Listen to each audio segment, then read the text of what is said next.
You ever watch your kids spiral and think, where did that come from? One moment they're calm, the next it's just full blown meltdown. Like someone hit a switch. What if I told you it is a switch, not a mental health breakdown, but a nervous system overload? And today's guest has been flipping that switch and helping families breathe again.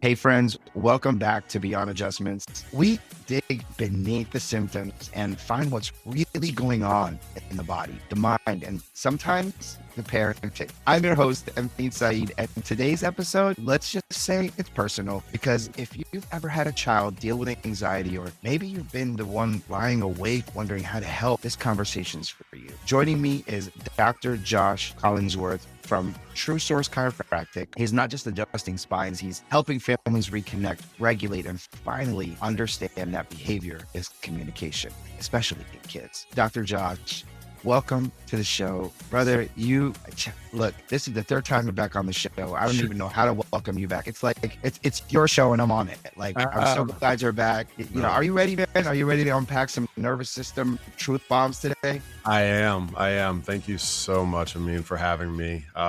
Yeah, this is something that's, near and dear to my heart. And so I love talking about this. I love talking to parents and I love, being kind of the voice, in addition to my mentors, being the voice of pediatric chiropractic and neurologically focused chiropractic. So yeah, let's get into it. I'm on board. I'm Love ready. it, man. Got my Love coffee. We're it, good. man. Yeah, let's do it. I got two just for the record, but yes, let's go. All right, so let's set the scene. Mom walks in, right, frazzled, dragging her 7-year-old who hasn't slept in 3 nights. Yeah. Can't sit still, won't eat their carrots unless they're like cut diagonally, right? Sound familiar? Oh yeah. All too All right, familiar. so what are you seeing in your practice? Yeah. Man, you hit the nail on the head. We literally, we have kids coming in and, mom and dad, they're exhausted, right? They're cutting eyes at each other because they're so tired that, they just want to, end each other. And really what it boils down to is that their kiddos are struggling and we're seeing just an all-time surge in kids struggling with diverse issues, whether it's autism, spectrum disorders, sensory processing. More commonly now than ever is anxiety and depression, right? And we're seeing these kids struggle day in and day out. And the odd thing is like we're one of the most developed countries in the world, and we're still having these kiddos struggle more than ever. And the rate and the incidence of these cases keeps skyrocketing. And parents are flocking in droves to holistic practitioners who, really have an alternative way of dealing with this. And so it's my honor, my pleasure to work with these kiddos. Yeah. Well, why do you feel like why are so many traditional approaches to like this anxiety issue or whatever the case may be? Yeah. Well, why is it not cutting it?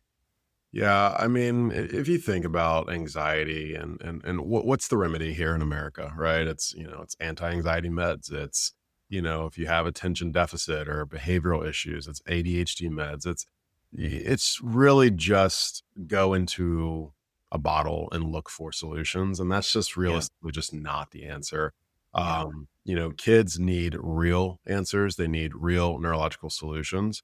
And so it's not, and I always said, even before I started working with kids, health is not found in a bottle. You know what I mean? And so that being said, we're grateful for supplements. We're grateful for medicine for sure. They do have a place, but at the same time, when we're dealing with a 6, 7, 8, 9-year-old with anxiety or, just sensory overwhelm, that's just not going to be found. We need in a bottle. We're going to need to really find real answers and really understand the cause as to why these things are happening so that we can find the solution, that helps address that and not just, kind of mask over it. So I talk about, and we can get into it, but I talk Yeah. about ADHD medications and what they do. And, they stimulate a part of the brain that, really releases dopamine. And that dopamine is a reward center of the brain.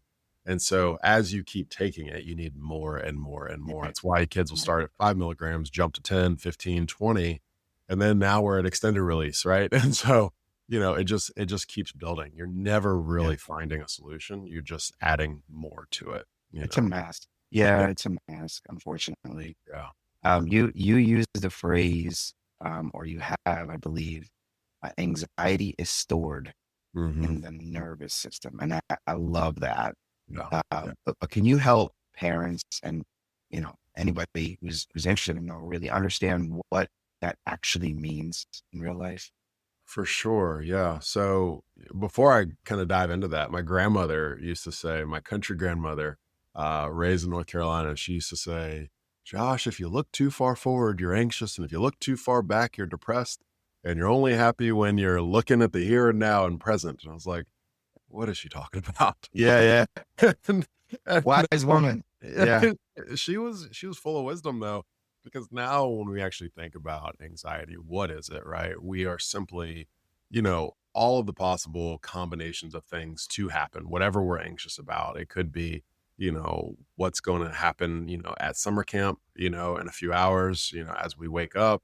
It could be, about, for us adults, about bills or taxes or whatever, so we're just thinking about all the possible combinations. And really what anxiety is it's an overstimulation. And I don't mean to oversimplify it, but for our listeners and our viewers, really anxiety is an overstimulation and an override of the brain to process thoughts and emotions in a clear, concise way.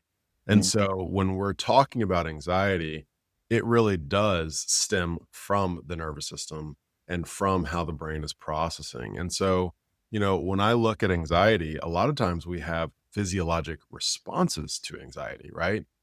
Our brain gets overwhelmed. It runs. It's almost like a hamster wheel. It's going a million miles a minute and we can't slow it down. And as a result, right, we get this sympathetic response. We get heart rate that goes up, blood pressure goes up, right? We're not sleeping. We're not eating. We can't really focus on one task, right? That explains a lot of what our children are going through, right? They're not sleeping, they're not eating, they're not pooping. They're struggling on a very basic fundamental level because of how excitatory their brain is. And so now what we're seeing through science and through research and meta-analysis is that vagal tone, the vagus nerve, is really linked. And if we have a low vagal tone, we oftentimes see magnification of anxiety and depression, and these type of mental health disorders. And so Sure. a lot of times, it's like, well, maybe it's not a pill that we need. Maybe it's regulation of the nervous system and how it's Yeah. processing information coming in. Yeah. So let's be real though for a second. No Yeah. parent is walking around saying my child has poor vagal tone. You're right. They're, Right. they're saying my kid screams when Yeah. the Yeah. socks are too tight, right? Yeah. Yeah. What are some unexpected ways anxiety shows up in kids Yeah. that parents might totally miss or maybe even misinterpret? Yeah. So what's interesting is you're absolutely right. I mean, like no parent goes around saying, "Hey, yeah, my child's really got a low vagal nerve tone," right? They're Yeah. like, well, the vagus nerve, what in the world is that? But what are What happened? What happened in the vagal tone stays in the vagal tone. exactly. They're like, Las Vegas, what? No, but what we're seeing when we think about some of the conditions that our kids are experiencing, they're not starting at 9, 10, 11, 12 years old. They've been going on for a while. Okay. Yeah. And so really, I'm a big fan of going backwards to go forwards. So when we Yeah. have a kiddo that comes in and, one of the things listed is, hey, they're having poor focus. They're a little bit more anxious. They, struggle with depression, whatever it is. We go way back in their healthcare journey and in their, really chronological story to understand where this kind of started. And then we kind of spin it up into present day. And what I mean by that is, in our intake, we actually go into, hey, tell me a little bit about what pregnancy was like when you were pregnant with your son or daughter. Tell me a little bit about, that birth process. A lot of times mom will be like, oh, pregnancy was very stressful. I was very anxious myself, because we were struggling to get pregnant, or, my husband left, or, you name the story, but there was some type of event that mom had a little bit of anxiety. And we know, and science knows, and research knows, and most people know that if mom is experiencing whatever, stress, anger, sadness, that is easily transferred through that umbilical cord, which is more than just blood, oxygen, nutrients. It's also emotional connection. It's neurons. It's neurology that's going there as well, and feelings. And so now, okay, we have kind of the stage, if you will, that has been set. And then a lot of times in this country, we have a lot of birth interventions, right? So these interventions are now starting to be shown to really dysregulate a brand new healthy nervous system. And so we're seeing these kids, get pulled and yanked and all these things from the womb. And we've disrupted, again, that vagal tone, which sits right on that brain stem, right? So we've ripped, tucked, pulled, twisted, cleared shoulders, whatever we have to do. And now we're starting to see, okay, well, after birth, tell me a little bit about, the first couple of weeks to months of life. Oh man, they weren't sleeping at all, or they were, they could hold their head up when they were like 2 weeks old. And in my head, it's like, that's not a good thing. That, I have to burst the bubble a little bit. And parents are like, man, my child's going to be the next, Usain Bolt. And I'm like, Right. maybe, but that's not a good thing that they're so developed and that their muscle tone is so tight that they're able to hold their head up. And so now we start getting into, okay, well, tell me about infancy. Tell me about toddlerhood. Tell me about, when they started going into grade school. And you start just kind of seeing the dominoes stack against them. You really start seeing, oh man, this child has struggled long before they started coming in here. Because quite honestly, what we talk about is anxiety in an 8, 9, 10, 11, 12-year-old is no different than colic in a 2-week, 3-week, 4-week-old. It just manifests differently. The neurology is still the same. You still have dysautonomia. You still have neuromotor or neuromuscular tension. You still have subluxation, right? So the neurology doesn't change. It just changes the phases of their life. So what I tell people is anxiety in a 10, 11, 12-year-old is no different than that kiddo who, just got home from the hospital today, is not sleeping, not eating, not pooping, still not doing any of the things that they need to be doing. It just changed form, right? And by the way, the kid with anxiety, right, is probably still not eating, sleeping, and or pooping, right? So, it's now we've just added more to this recipe. And I tell people, and a lot of parents will come in and they'll just be like, oh my gosh, I wish I would have known this sooner. And I'm like, you didn't, and you made the best decisions that you had at the time based on the information that you had, but now you do. And now you're making an even better decision, right? By looking at your neurology. Yeah. Take me through the moment you're showing a parent the scan or the results. Explain to me how explaining how it all connects. Like what's that moment like? Are they in shock, in relief, in tears, all three? Sure. I've really had the whole gambit of emotions when I'm talking to parents. In talking to parents, I keep my doctor hat on, but I also kind of put on my parent hat and understand kind of where they're sitting, because I too was in their seat at one point in time with my youngest. And so we do 3 scans in our office. And if you're not familiar with the Insight scans, Dr. David Fletcher with Insight CLA, great man, great human being. I would love to have him on a podcast at some point in time and just talk to him. But we do 3 scans that really kind of assess the totality of the nervous system. And the first one being what we call an EMG, a surface EMG or surface electromyography. And what we're doing there is actually looking at neuromotor or neuromuscular tone. The old chiropractor would just be like, oh yeah, they're really tight or really tense. And it's like compared to what, right? We don't really have a metric to look at that. And now we do, right? So when we're looking at an EMG, we can actually see, amplitude in terms of how much neuromotor tension that they are actually expressing. The kiddo or an adult or whoever we're scanning, we can actually see how much tension they're holding, right? And we measure that in millivolts, and we look at pattern, we look at symmetry, things of that nature. And then the second one that we look at is what we call the thermal. This one is kind of a what I call a geolocator. It locates the stress on the actual nervous system, that neurospinal system. And so when we're talking about subluxation, this one kind of helps us like say, hey, here are the problem areas. This is where the stress really is. And then when we look at the HRV, this is now a 30,000 foot view of the nervous system. So HRVs are becoming more the norm and less the exception in terms of evaluating nervous system health. I mean, they're in Garmin's, they're in Whoops, they're in Auras, they're Aura rings, they're everywhere. But HRV is now the kind of gold standard of measuring neurologic health in terms of the nervous system and how it's functioning. Now, when I'm looking at these scans, the EMG really, so the electromyography, that one kind of is the one that I sit on a little bit longer because it's hard for people to grasp that, hey, my kiddo has tension, right? Like my kiddo has muscle, like just increased muscle tone or muscular activity. And it's not in like a good way.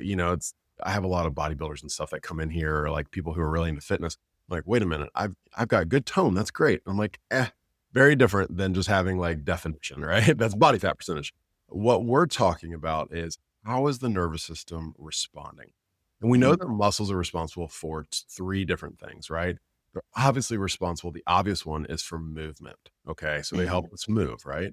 The second one is they help us to hold posture, right? But then the last one is it actually sends messaging into our brain. So when we have a kiddo who is like really, really like high tone, we see red bars, we see green bars, blue bars of high neuromotor tone. And we see that their total energy on this graph is beyond, what it should be in millivolts. This tells me, hey, there's way too much electrical activity going into that brain. It's essentially like taking Metallica, the band Metallica, and cranking it up as loud as you can in their ears.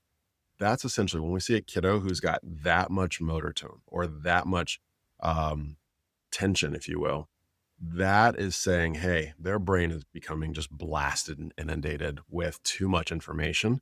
And so, yeah, it makes sense that they can't process their information because there's just too much going on. It's kind of like sitting you in front of a speaker at the your local amphitheater or concert venue and just saying, hey, whatever your favorite music is, we're just going to crank it up. We're going to sit you in front of it, and you're going to have to still process your world. You're going to have to pay your bills. You're going to have to go to work. You're going to have to do all these things. Yeah, Really hard for a kid to do that, for right? sure. Yeah. And so when I start to see parents in that conversation, when I start explaining it that way, a lot of parents are like, they'll start crying or they'll be like, oh my goodness, right? Because that really drives the point home. It's not that your kid is inherently a bad child. It's not that your kid is inherently an emotional wreck. That's really not the case. Their neurology is not allowing them to express themselves. It's not allowing them to process their environment. Because really, at the end of the day, what is the nervous system all about? It's about perceiving our environment and providing coordinated responses. Yeah. So then we shift gears and we go into, okay, so that's happening, right? We've got a lot of motor tone or neurologic tone. Now let's go into their HRV. Let's talk about their heart rate variability. Well, that is where we talk about the difference between sympathetic dominance, which is that fight or flight response, versus parasympathetic dominance, which is that rest digest response. And in the perfect world, we have a perfect synchrony between both of them. We're not listed off into, fight or flight, which is kind of our stress response system, but we're not listed off into that parasympathetic system, which is rest digest. We want a perfect harmonious balance. A lot of times we find kids who have anxiety, we have depression, we have, you name it, right? Fill in the blank. A lot of times those kiddos are in sympathetic overwhelm, and they have been since day one, right? And so now we start talking a little bit about, okay, well, what would their life look like if we moved them out of sympathetic response? And a lot of times, I mean, I could talk for hours about this stuff, but a lot of times what I tell parents, because what is the number one fear in all of America?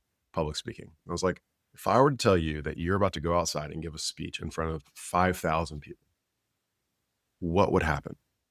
Most parents, there are a few that are like, oh, I would love that. But then Yeah. they're the exception. But most parents are like, oh my God, I would probably panic, right? Yeah, you'd start having a physiologic response.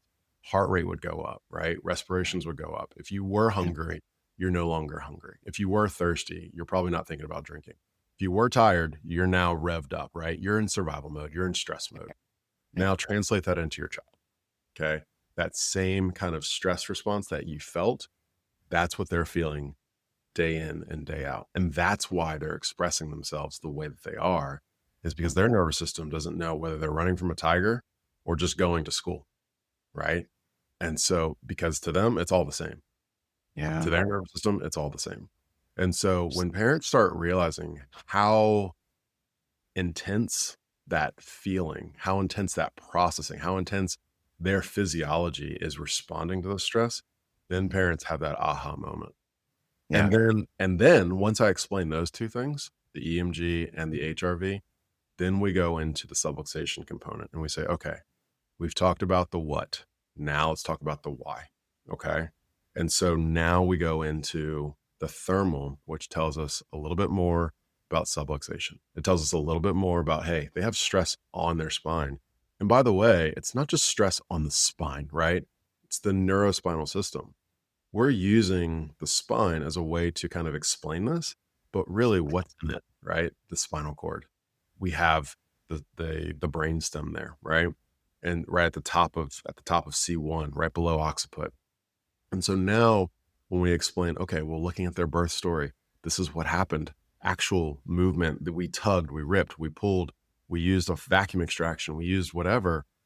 Now we put a lot of stress on that area. And so now they have dysregulation of the vagal tone, right? And this is causing these responses that they're experiencing. So we've got to restore that, right? And so now parents are like, oh my God, like you do all this? And I'm like, yes, every day. And it is truly, truly, truly amazing. And also, just kind of humbling when I get to express to a parent what I had to kind of find out on my own, but it is awesome to help them appreciate, hey, just how important the work that we do is, but also there is hope for your son or daughter. Yeah. So I love that. yeah. So That's that was an elongated response to. No, man, I love it. No. I really do. I really do. What do you say to people that will just call chiropractic like a pseudoscience? Yeah. They're unfortunately uninformed in an age where there's so much information. There's also a lot of misinformation. And I think a lot of people just, they oversimplify chiropractic to just a crack, to just an adjustment, or to whatever they've seen on TikTok or Instagram or Facebook.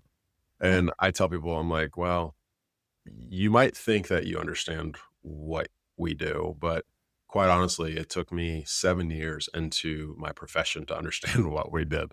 And that being said, and I'm always still learning. So I think there's an oversimplification. And I think that, we only think about it in terms of just back pain or neck pain or headaches. Yep. I don't think we think about it in terms of like, hey, neurologic reconstruction or, basically regulation of a nervous system. Yeah. And so, Yeah. so that's why it's like, you know what, like there's never a shortage of people that I can educate, so. Yeah. I get the comments all the time on my posts about chiropractic and how it's a farce. And I'm like, guys, I see it. Like the proof is in the pudding. Like it's there.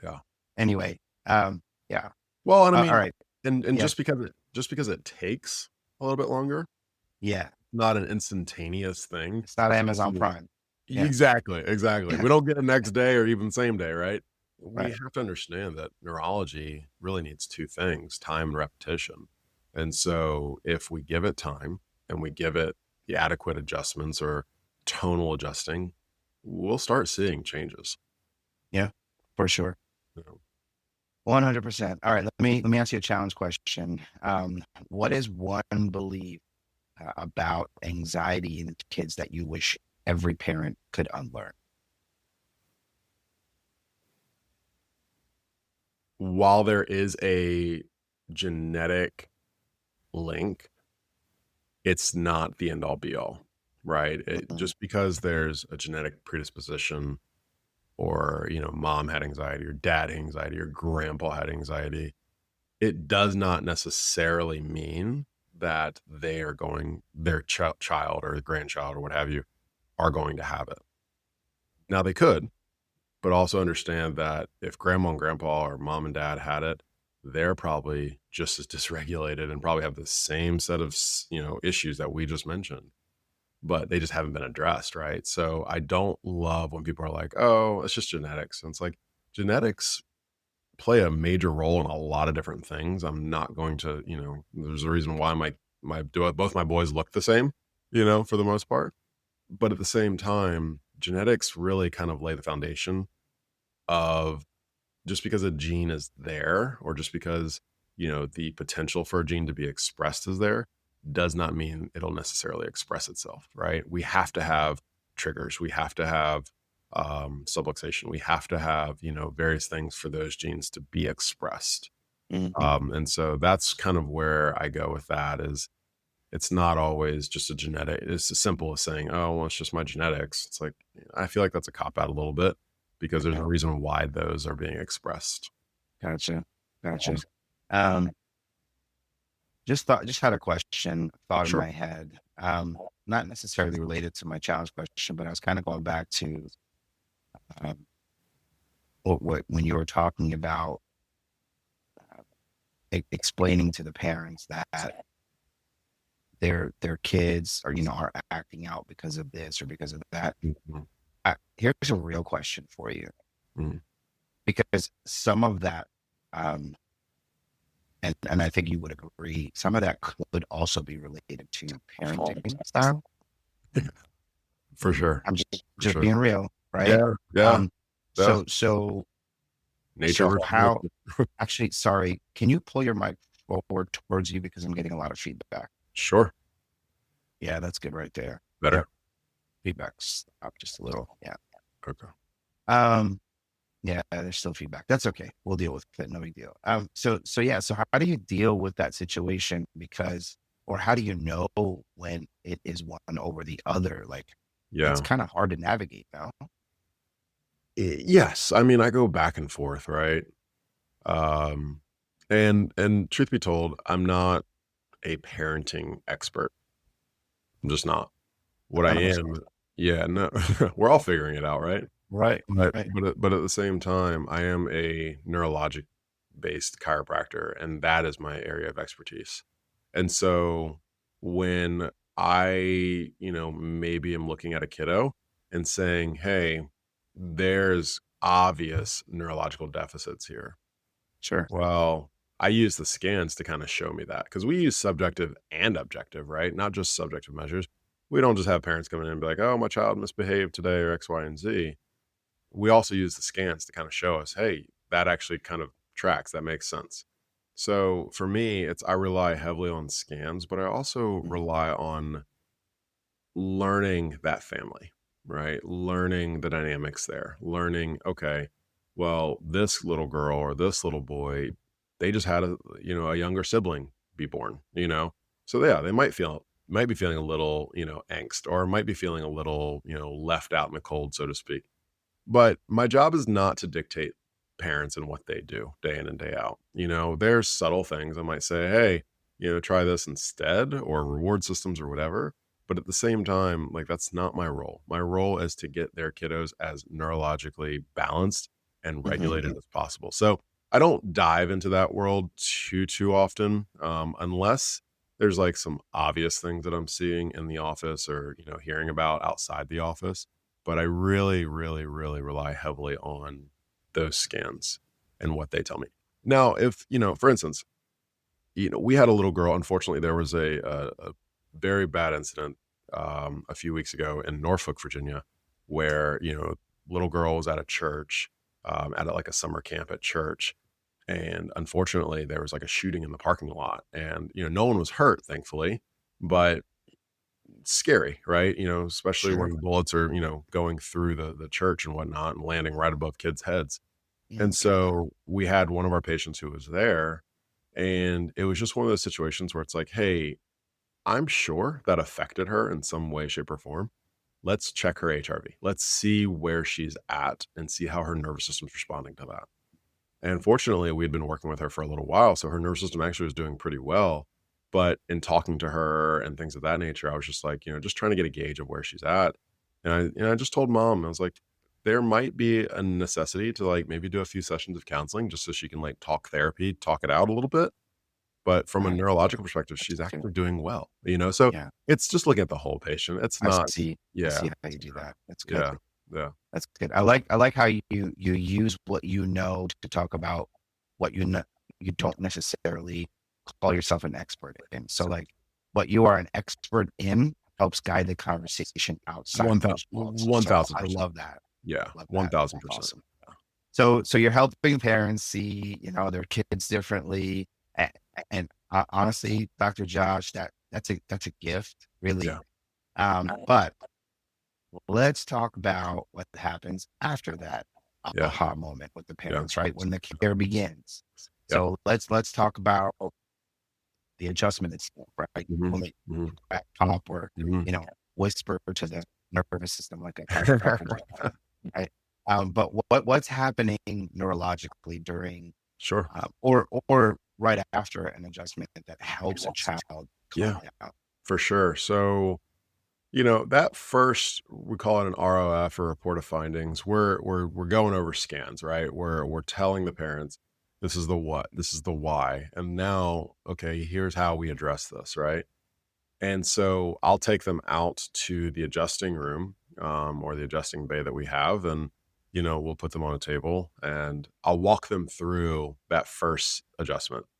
Mm, And, what we're doing is I use a technique called Talsky, Talsky. It's a neurotonal adjusting technique.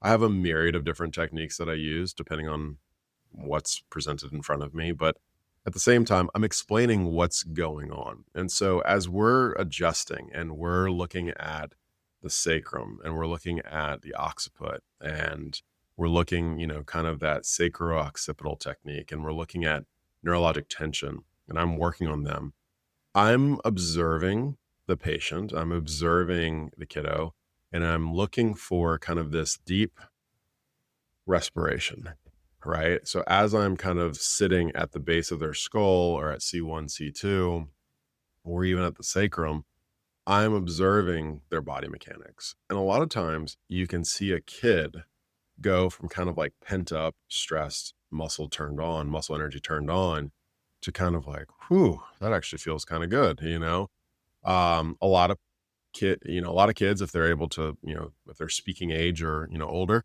they'll be like, man, like I feel relaxed, or, mm, and that's really kind of what we're after here is not, it's not a massage. I wanna clarify that. I have some parents coming in like, oh, you ready for your massage? And I'm like, this is not a massage, mm. right? Yeah. What we're doing here is we're stimulating vagal tone so that it can actually calm systemically all of those muscles, all of those areas of tension that are Right, overwhelming their brain. And so right. what we oftentimes see are what we call neurological soft signs initially, right? And so I will tell parents after an adjustment, hey, you may notice your kiddo is going to want to go to sleep or maybe falls asleep in the car on the way home. You may notice that they're, if they're an infant or something like that, blowing up a diaper before you even get there, right? Before you even get home. If they've been struggling with constipation, you may notice a kiddo who has just got a ravenous appetite all of a sudden, right? These are neurosoft signs because again, as we're shifting neurology into more of a balanced or kind of away from sympathetic or stress turned on state, as we start kind of shifting them, we see natural physiological responses, which indicate, hey, their nervous system is starting to regulate, right? And again, what happens if you're running from a tiger? I mean, what happens, right? You're not pooping, right? You're not eating, you're not sleeping, you're not thinking about any Tensing of up. those. Yeah, everything's tense, right? So as we shift away from that, right, we get free of the tiger and we're starting to relax now, right? Now we can actually go back into, okay, I'm hungry again. Okay, I need to go to the bathroom now. Okay, I'm sleeping again, right? So we Mhm. see these physiologic responses start coming back. So I always tell them, we may see it in the first adjustment. Oftentimes we do, but we may see it in the fifth or 15th adjustment. But Mhm. either way, we're going to evaluate their nervous system every 12 visits so that we can actually track what's happening with them. Mhm. Mhm. Um, Going back to the vagal tone, Mhm. it sounds like something you ordered with a green smoothie. But but this is I mean, honestly, this is the game changer, right? Like Yeah, yeah, yeah. tell me a little more about that. Yeah. So if you're not familiar with it, the vagal tone, it has to do with the vagus nerve. And the vagus nerve is they call it the great wandering nerve. I mean, when we think about the cranial nerve system, right? There's pairs of cranial nerves. There's 12 pairs of cranial nerves. And a lot of them have to do with what's happening in the face, right? We've got an optic nerve, we've got an olfactory nerve, meaning for smell, we've got an optic nerve for sight, we've got a facial nerve, we've got a trigeminal nerve, we've got, the facial nerve innervates things of the face, right? Trigeminal nerve, same thing. And so when we're thinking about these nerves that sit on the brainstem, a lot of them have to do with just what's happening up here. Okay. But the vagus nerve is the one nerve that actually goes beyond just location, okay, of the body. It helps regulate heart function, gut function, lung function. But Wow. what we now know is it actually helps regulate the prefrontal cortex, right? It acts as kind of a brake pedal or a regulator for the prefrontal cortex. And by the way, the prefrontal cortex is the part of the brain that really is responsible for decision making, impulsivity, all of these things, right? So a lot of kids, their prefrontal cortexes are running wild, right? They're literally just they think a thought and they do a thought, right? There's no like inhibition at all. It's just like think it, do it. And that's where impulsivity and behaviors and things of that nature come from, is because Mhm. there's no real thought process. A lot of parents are going to be like, yeah, they're very impulsive, right? Or, maybe conversely, kind of to what we've been talking about is, man, they get so revved up, right? On this like idea of we're going to go to the water park, or we're going to be in a social setting, or we're going to go to a new school or a new camp or whatever. They get so worked up, and it's because there's no regulatory process that's happening there. It's just like Mhm. the prefrontal cortex is going crazy. So the Mhm. vagus nerve is the one nerve that kind of controls above and below its geographic origin or location. And one of the things that we do, there's a lot of ways to stimulate the vagus nerve. You can hum, you can use vagal nerve stimulators, you can do work in the inner ear, you can do, kind of tonal adjusting like we do. There are a lot of ways to do it, but one of the things that I kind of tell parents is that rather than just arbitrarily stimulating the vagus nerve, it's nice to know kind of how and what we're doing, as opposed to just, oh, go home and hum for a few minutes at a time. Right, It's just, right, right. we actually want some guidance and some governance on that. So Yeah. so that being said, when we kind of work on an upper neck, and I also oftentimes pair it with the sacrum. Okay. And so when we think about those two zones, upper cervical and sacrum or pelvis area, those are what we call parasympathetic zones. Okay. So those are areas, and think about it, it makes sense, right? Parasympathetic, we're going to rest, digest, we're going to poop, all of those things. Upper cervical, right? That's a lot of processing going into the brain, hormone regulation, all of those things. And so now, when we think about kind of working those areas, we're stimulating usually a kiddo who's in sympathetic fight or flight by working on what we call parasympathetic zones. And so, as we're kind of working with them, we can actually see, and the vagal tone starts kind of improving and increasing. Oftentimes, we see kids, their shoulders come down. If they're an infant, a lot of times we'll see their body tension, right? Where they're arching their back and crying and, all clenched like this. We'll Mhm. oftentimes see them open, right? So palms open. We'll see them kind of relax. A lot of times they sleep through an adjustment. For a kiddo who's a little bit further along, maybe 8, 9, 10, a lot of times what we'll hear or see is one, their breath becomes a little deeper. Mhm. Two, they're sleeping a little bit more intently. And then three, their overall disposition, right? They're thinking through things a little bit more.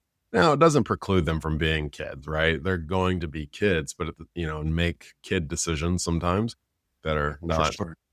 quite what we want them to do. But at the same Mm, time, what we will notice is like, oh, there's more governance here, right? We can tell there's something changing with them. mhm, They're not, just yelling at their siblings for no reason, right? They're not getting mhm, overwhelmed and going into social settings, right? So, or actually, I had one example, and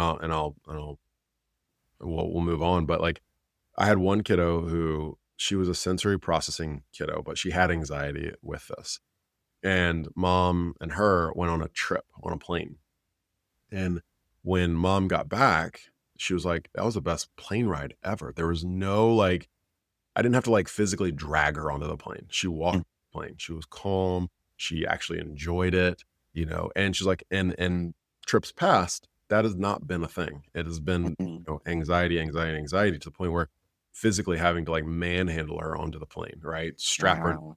all of these things, right? So we're seeing kiddos who struggle with kind of a lot of times what we take for granted, but at the same time, these kids are really struggling because they're processing. Their vagal tone is way Mhm, out of sync and their nervous systems are way imbalanced. And so mhm. that's really what we're helping with. Wow. I was going to ask you about a transformation story, but it sounds like that's one of your favorites. It is one of my favorites. I mean, I've got a lot of them. I mean, really, when we think about, kiddos who, I have I'm not sure if you're familiar with PANS or PANDAS, but pediatric acute neuropsychiatric syndrome. It is like the conglomeration of all the things that kind of could go wrong with a kiddo in terms of, having anxiety, sensory processing issues, autism, right? Not peeing, not pooping, all of these things, not sleeping well, a lot of immune issues, right? When I have a mom that commutes from the Outer Banks with her kiddo, and she tells me, "Yeah, while we're here, we're actually going to our GI doc," and I'm a little nervous about it. And I've been treating this kiddo for quite some time now. And when she sends me a message, she's like, "That was the smoothest transition into a GI doc ever. Like he was perfect." And Wow. that is like, whoa, that's really cool because what we're doing is far more reaching than just, oh, they behave at school or, oh, it's easier for us at home. It makes parents' lives so much easier in every scenario, right? Whether it's going, shopping at IKEA or the grocery store Mhm. or even taking them to other appointments that they need to go to, so Yeah. that's kind of cool when you see the work that you're doing day in and day out manifest. I'll give you Cool. another one.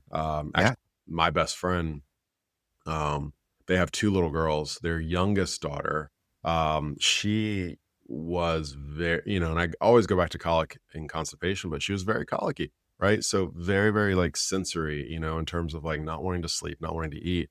I was over their house for dinner a couple nights ago, and legitimately, they've got the baby monitor in the kitchen, and so we're in there making dinner and hanging out. She's putting the baby to sleep, and just watching this baby that I've been working on for a few months just lights out. I'm like, "That," I was like, "Was that always a thing?" And they're like, "Absolutely not," and Mhm. so that's really cool when you It is. see kiddos, change from maybe having anxiety getting on a plane to, kiddos who are just not sleeping well and making life Yeah. very, very difficult for themselves, but also, for their parents. Yeah.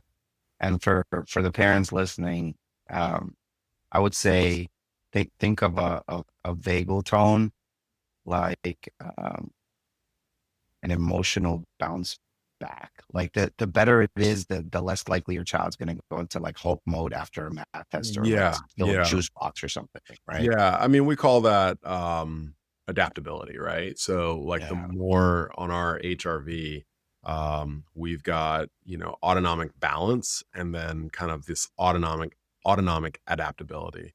And I kinda liken it to the HRV is a 30,000-foot view of their nervous system. Mhm. Essentially what we're looking at, and I really probably should have pulled up a graph and like showed this to you, but what we're looking at is within a range, right? And so there's this green box, and it's like we want the white dot to be in this green box, and in the green box is great, on the middle line in that green box is where we really want them. And I always say, like, adaptability is kind of like having a nervous system that is able to respond to stress, but then it's able to recover very easily. Mm, A nervous system that responds to stress but stays stuck, that is not adaptable. That is, just gotcha. that's the opposite, right? So Yeah. we want a system that, because nervous systems are always responding to things, whether it's sickness or an injury or a fall or stress at Yeah. home or whatever, it's always in ebb and flow, but we Yeah. want it to respond and then bounce back, right? That's what we're after. Gotcha. Yeah. Well, what do you say to the parent though that, I mean, obviously a lot of parents that walk into your practice are desperate, but they're really desperate for quick results. Yeah. But hasn't really yet learned to trust the process. How do you Yeah. navigate that conversation? Education. I mean, we have, a ton of parents who kind of are on the full spectrum, right? We've got moms and dads who, are those holistic parents. They're like, we know it's going to take time and we're all in, right? But we also have parents that are super, super skeptical. And it's like, are you sure this is going to work? Right. And, for those parents, it's even more important to explain and be patient with them and say, hey, look, I know you want a very quick fix for this. Yeah. I understand that. From a parent Yeah. perspective, you want to sleep. From a parent perspective, you don't want your kid to have anxiety. From a parent perspective, you want your kid to be, the all-star on the soccer team, right? But at the same time, we also need to understand that the reason why we went so far back in their kind of history, if you will, and their birth story and all the things is I want you to understand this stuff has been going on for 2, 3, 4, 5 years, however long it is, Yeah. right? And it's going to take a little bit of time. I'm not saying it's going to take 2, 3, 4, 5 years to get out of it. I'm just saying it's going to take some time for their Yep. nervous system to bounce back. Okay. Yep. Now, kids, fortunately, are a lot more adaptable than we are. So they Yeah. typically respond. Now, if I have a 60-year-old, we've been at this for, a good 60 years, right? It's going to take a little bit more time. But most people, they kind of understand, okay, he's got me and he's got us and he's got, he understands what he's doing.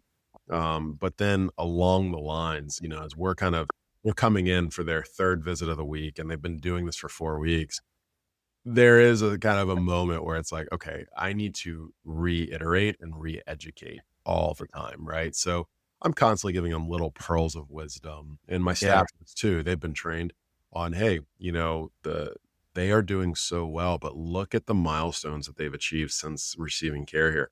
You said they weren't Mhm. sleeping, and they're now sleeping 6 to 7 hours a night. You said that they weren't, able to really focus in school, but you just showed us a report last week that said, hey, little Susie Q is doing amazing in school.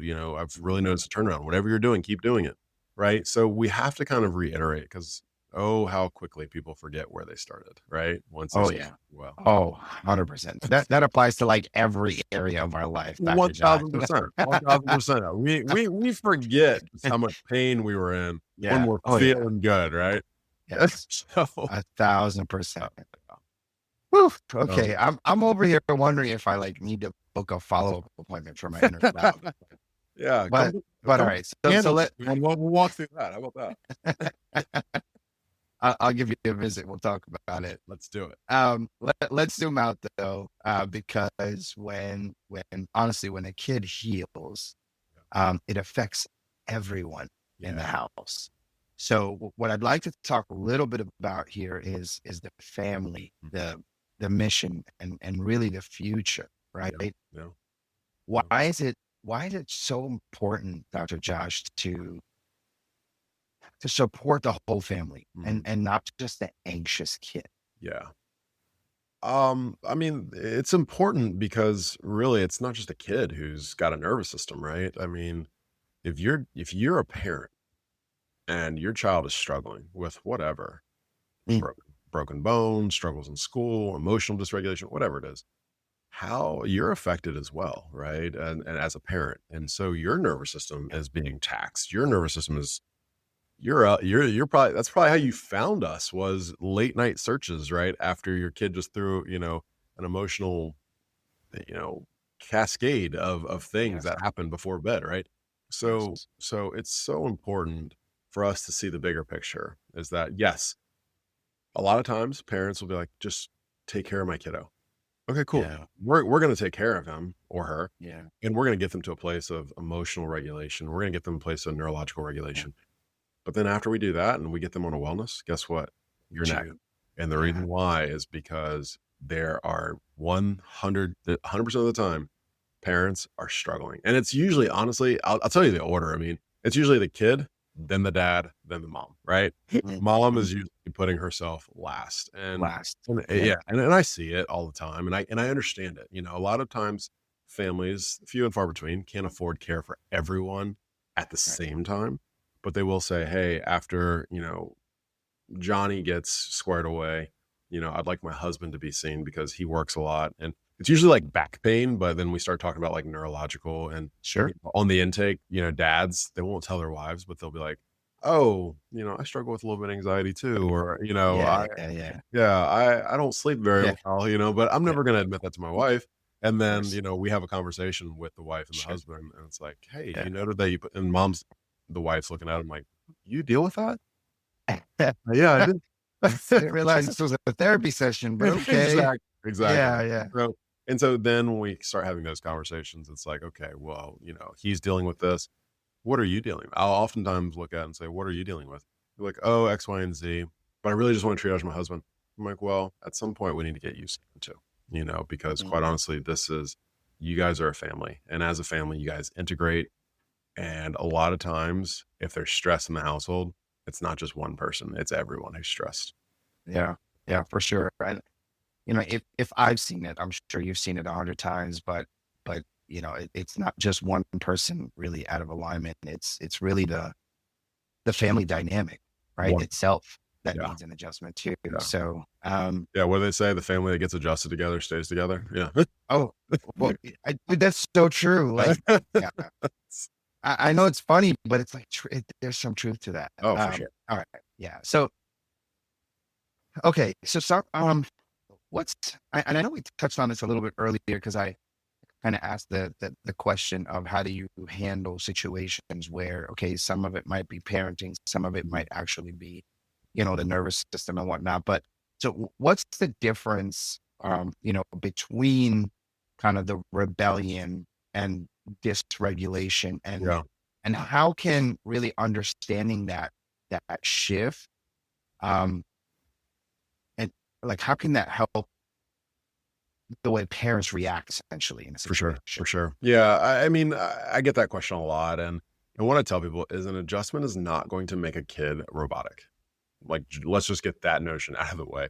It's Wait, not, it's not. yeah. Oh I man. mean, we adjust a kid. It's like, hey, take out the trash. Yeah. Yeah, they're probably still gonna fight back on that a little bit, but 100%.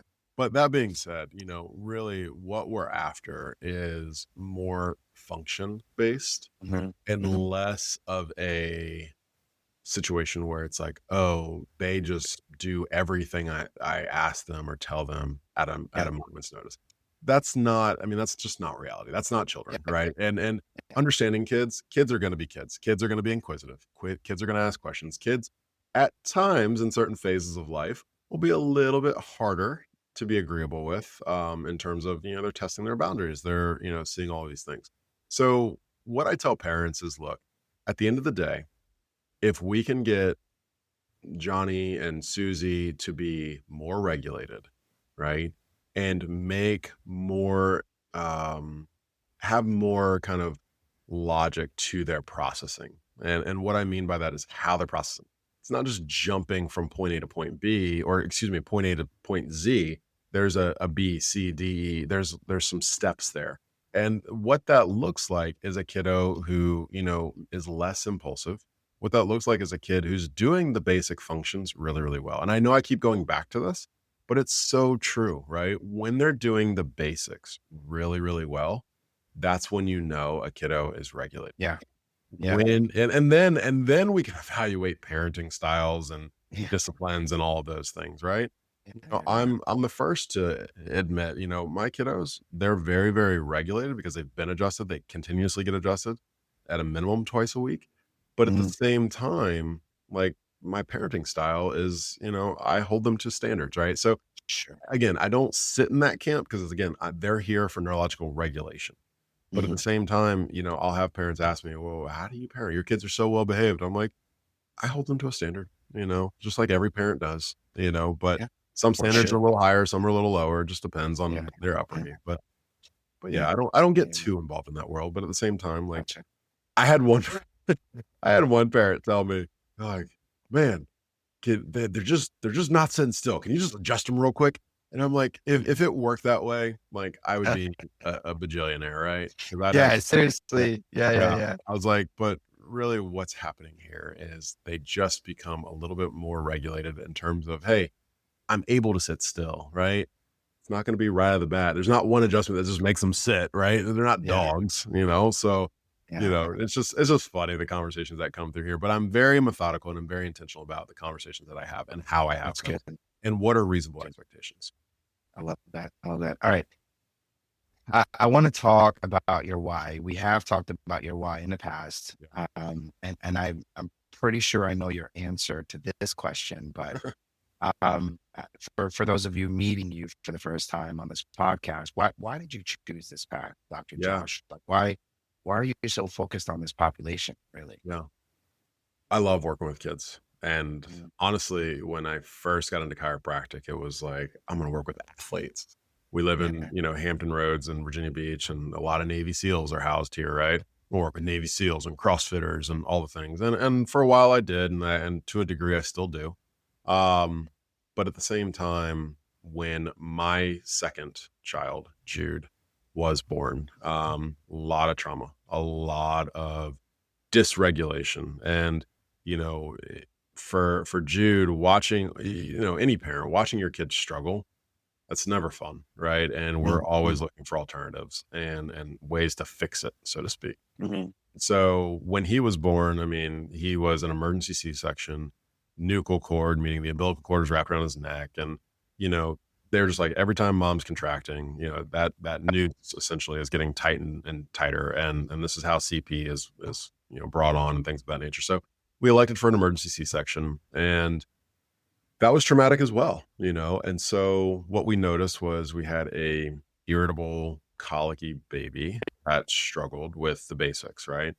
Yeah, Sleeping, yeah, pooping, eating, right? And then that actually transferred into, okay, now we've got a very aggressive, year and a half, 2-year old, who is hitting kids at school and biting and all of these things. And mm, he actually got kicked out of Montessori school, at mm, 2. And so we're sitting here looking at ourselves like, okay, what do we do? Right? We're at the pediatrician. Well, you could try counseling. And I'm like, how do you counsel a 2-year old? And two, we can medicate them. I'm like, we're not doing that either. Okay. So I'll agree to the counseling. I'm not going to necessarily do, or play therapy. I'm not necessarily going to do the medication. And so yeah, that kind of started us down the rabbit hole of looking for alternatives. And, I was a chiropractor at the time. I was not I was not aware of this world of pediatric and neurologically focused chiropractic. And so when I found it, the mm, pediatric experience, I dove headfirst, and I started applying what I was learning to Jude, and to, basically what he was experiencing. And then I, bought CLA scanners and Insight scanners, and I started scanning them, and not even really knowing what I was doing, but like, just kind of getting walked through, dad wanting to help their child. Yeah, yeah, and just trying to figure it trying what you out. can. Yeah, And so as we started doing that, I started noticing monumental change. I mean, yeah, when I tell you, I mean, I really should have, in preparation for this, I should have put up his initial scans and his current scans, because his initial scans, you don't have to be a rocket scientist to look at those and just be like, holy smokes, that was bad, mm, right? mm, When we look at his EMG, I mean, he is just blown out. yeah, I Um, bet. and then looking at it now, it's like, oh gosh, that's so much better. Yeah, So, that to me, as starting seeing Jude start changing and turning the tide in his behavior and his overall just general disposition, I was like, if yeah, this is working for him, there's so many other kids out there, right? yeah, So yeah, I was like, you know what? I need to open a practice. That's my life's calling. That's God's calling on my life, is to help kids who are Yeah. dysregulated become regulated, and adults too. I don't want to exclude the adults, but Of at the same course. time, Yeah. yeah, but at the same time, like that is my calling. And so I opened an entire practice and I named it True Source because I really want people to understand we're getting to the root cause of the issue, not just Mm, giving a medication, not just giving a pill, not just giving a supplement, right? We're getting to the root cause of their issues. So we're getting to love a that. true source of their problem. Yeah. I love your story. And it doesn't resonate with me because of what you walked through. It resonates with me because you used your trial with your child, your pain, and literally just changed it and applied it to a purpose, Yeah. for other families. And I live that, and you and I, we've talked about that offline as well. Like that's literally our pain. If it's not used for a purpose, then why are we even walking through it? So, Right. Right. thank you for being obedient to the call, because some people will get, that knock, Mhm. but won't answer. So Yeah. I appreciate you being obedient and Ab- following through. So Absolutely. Yeah. It's thank you for what you do, Dr. Josh. Really, absolutely. really. Yeah. It's truly the joy of my life. People really need to know like just how bad Jude was. Yeah. And Yeah. not that he's a bad kid. He's an amazing human. He's an amazing kid. Yeah.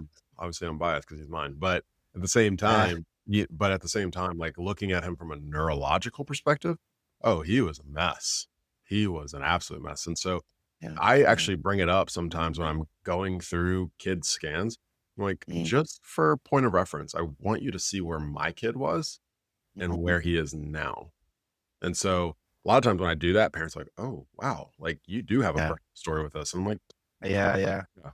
And it's Yeah. part, I yeah, think, I think what, at me, and speaking from kind of an outsider and a parent, if I walked in with my child and my doctor was showing me scans of his own child or her own child, I think that would make a better connection for me too. It would create this trust factor because, hey, he's doing it for his kid, absolutely. right? Absolutely. So yeah. All right, let's shift gears just for this question here. But as Sure. far as the profession and where it's heading, do you think we're finally reaching kind of a tipping point where nervous system care and mental health kind of start to overlap? And the reason I asked that, by the way, is you mentioned when your child was 2, you were at the, pediatrician, and they mentioned counseling, or they mentioned play therapy. My wife's a counselor, um, and she loves play therapy, Sure.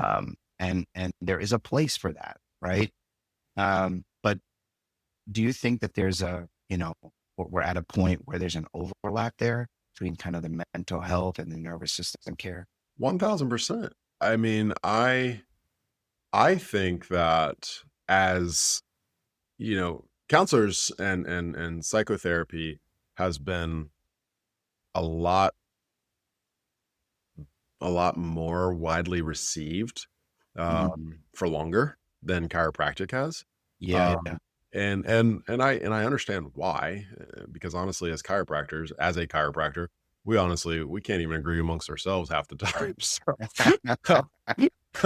So it's like if we kind of get our message clear, and can yeah. present it to the general public, then we'll help ourselves in that regard. But my point being is that I think that people are starting to now see connections. And it's interesting. They're seeing connections between mental health and how the brain processes Mm, and, what the role of subluxation plays in that. Okay. If you've got a disconnect, right? If you've got a subluxation, meaning a misalignment or, stress on the nervous system, and that brain is not able to interpret information in the perceived or right way, that is going to ultimately disrupt communication between the brain and the body. I mean, there's no arguing this. Okay, like people widely accepted, pediatricians, neurologists, all the people that I've talked to in my community all agree that the nervous system is foundationally the root of all dysfunction and dis-ease. Right. So a lot of times when we're now looking at people with mental health disorders, whether it be depression or anxiety or PTSD or what have you, you can have a similar conversation or an argument to say, you know what, we still need to do psychotherapy. We still need to do counseling. And honestly, there are some instances where medication is needed. Okay. Mm. But at Mm-hmm. the same time, we Gotta be sure also that. are now Yeah. starting to address, hey, what is the role of subluxation or Yeah. disconnection between the body and the brain? If there's a disconnect, and most of the time there is, how do we now help that? And it's Sure. interesting because my brother, he's at Ohio State and he studies cognitive science and neurodegenerative diseases. He's getting his PhD, and Mm. he's brilliant. I mean, he studies brains for a living, and his particular area of focus is kind of the degenerative side, but he's also kind of made allusions or references to maybe studying kind of the more regenerative side, right? Where it's like, okay, what does an adjustment do to brainwave activity? So I think down the pike, as we kind of start, him and I, hopefully he moves back to Virginia, we can do some studies where, maybe we perform an adjustment and look at brainwave activity and how does that actually change? Because we've Between studied it in those. Yeah. degenerative Yeah. processes, but I would really love to see, if we could get, a couple case studies and see, hey, this particular case, this person was, had anxiety and this person had depression. Let's look at a pre brainwave study and then a post adjustment brainwave study. And, Yeah. what Yeah. areas of that brain are lighting up now. Yeah. So that's kind of where I foresee this going, or at least my career path going, Sure. um, into more kind of foundational research for our profession. And Yeah. that would substantiate a lot of what we're doing. In addition to the scans that we already do, in addition to, all of the testimonials that we have, now actually having actualized data and brainwave studies to look at Yeah. this. Holy smokes. Yeah. So good. So good. And yeah, and I'm actually looking forward to that. I really hope you do kind of go on that endeavor, because we need to get more research articles into the medical journals, right, Agree. about Agree. chiropractic care, not necessarily the chiropractic journals. Sure. For example, Dr. Justin, who you've met actually, Mhm. um, he recently submitted an article to, I forget the name of the journal, but it is a medical journal. So we're obviously jumping through hoops and trying to get it, all that, but it's Yeah. there. But we need more of that. So I love that your goal is to do Well, that. So yeah. I mean, the all medical power to community is becoming, believe it or not, they're more and more accepting of what we do, which is you. awesome. Slowly, but yeah, I am seeing that. Yeah, There. yeah. The tide is Um, shifting a little bit. mhm. Yeah, it definitely is. Okay, so in one bold statement, Dr. Josh, what does the future of healthcare need to become? Future of healthcare needs to become less about symptoms and more about root causes. Dude, right there. See, that's why we need voices like yours in this space, man. That's Oh, awesome. man. Yeah. Simple, powerful. Love it, man. Yes, root causes. Yeah, thank you for that. That's Of awesome. course. Of course. What would you say? All right, and honestly, I could talk to you all day, but I know Same. you have a Same. life to get Same. back to. But I'm gonna close this out here with a couple of questions here. But what would you say to the parent listening right now who feels helpless, maybe hopeless, like they've tried everything? What would your advice be to them, Dr. John? I would say that I understand where you're at, and I understand, that feeling of hopelessness, and I understand, being stressed out and, staying up late and looking for answers and feeling like you've knocked down every door that there is to knock on, and also being told it's fine, don't worry, they'll grow out of it, right? That's like literally the one thing that is unanimous amongst every patient that comes in here. Is like, I've been told they're just going to grow out of it, right? And Yeah, to that parent, I would say, you know what? The fact of the matter is, and research and longitudinal studies and experience and looking at kids for as long as I have, and as well as some of my cohorts, they don't grow out of it. They don't just magically get better, right? They typically grow into deeper, more entrenched issues of neurologic mm, dysregulation. And there is hope. There is answers. There's a ton of resources out there. But for you specifically, I would say look first to the nervous system. I mean, Hippocrates once said, look first to the spine for the root of all disease, right? And Mhm. so that being said, I would say, really dive into, the idea that your child may need a neurologically based pediatric chiropractor, Mhm. someone who's Mhm. going to look far beyond just the expression of the issue. They're going to look at the root cause. They're going to look far beyond just symptoms. And it's not a pill. It's not just, you know, kind of we do this and then they're done, right? We need to really understand, the why. And then we need to know the what. And then we need to kind of justify the how, right? And so Mhm. that being said, I would say, find a pediatric chiropractor. And actually, I mean, if you actually want to, there's an amazing resource that we have. It's called PXDocs, PXDocs.com. And that is basically a directory. Anyone in the world can put in their zip code or area code and find, hopefully, a pediatric or pediatric experienced chiropractor around them that does these Yep. scans. So we can plug that link in That out there. And there. there's also Yeah. there's also resources on that page as well. And again, my mentor, Dr. Tony Ebel, Dr. Matt Hill, with the pediatric experience, they are the ones who trained me, and they're the ones who are training thousands of others to do the work that we're doing for these kids. And so again, my goal is to get them on this show. So yeah, Yeah. that would Can't that would wait for that. that would truly be amazing. Sweet. But Sweet. there are answers. There is hope out there. And it might just be in a different corner than what you've been looking at. Yeah. Awesome. Well, thank you, Dr. Josh. Yeah.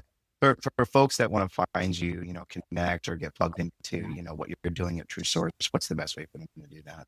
Yeah. So, obviously, they can email me, Dr. Josh at truesourcechiropractic.net. They can find me on social media, True Source Chiropractic at True Source Chiropractic on Instagram. If you just type in True Source Chiropractic on Facebook, our page pops up. Mhm. And then obviously just, traditional Google search. You can find me Yeah. on that. You can find me on that directory as well. If you go on that directory at pxdocs.com, type in Mhm. Virginia Beach. I think like the first one listed. So yeah, I mean, there's a myriad of ways to find me. Awesome. Yeah, Thank you. Thank you so much, Dr. oh, Josh, for coming on the show and being absolutely. with us. Really appreciate it. Yeah, no, thank you for having me. I mean, and again, any chance that I can have to express what it is we do and teach and educate people, I Yeah. want to honor that opportunity. So thank you. Awesome. Awesome. Yeah, man. Absolutely. And another thank you, a third, fourth, fifth thank you to Dr. Josh. Really, thank you for the clarity, Absolutely. really the conviction, and for helping us reframe anxiety Yeah. from, a problem to solve to a message to listen to. And to every parent out there, if this episode stirred something in you, don't ignore it. Share this with a friend, maybe rewatch it, start asking different questions, right? Yeah. Sometimes the most powerful adjustments start with awareness, really. Well, this has been Beyond Adjustments. Until next time, stay aligned, stay curious, and give that vagus nerve a little love. Catch you in the next.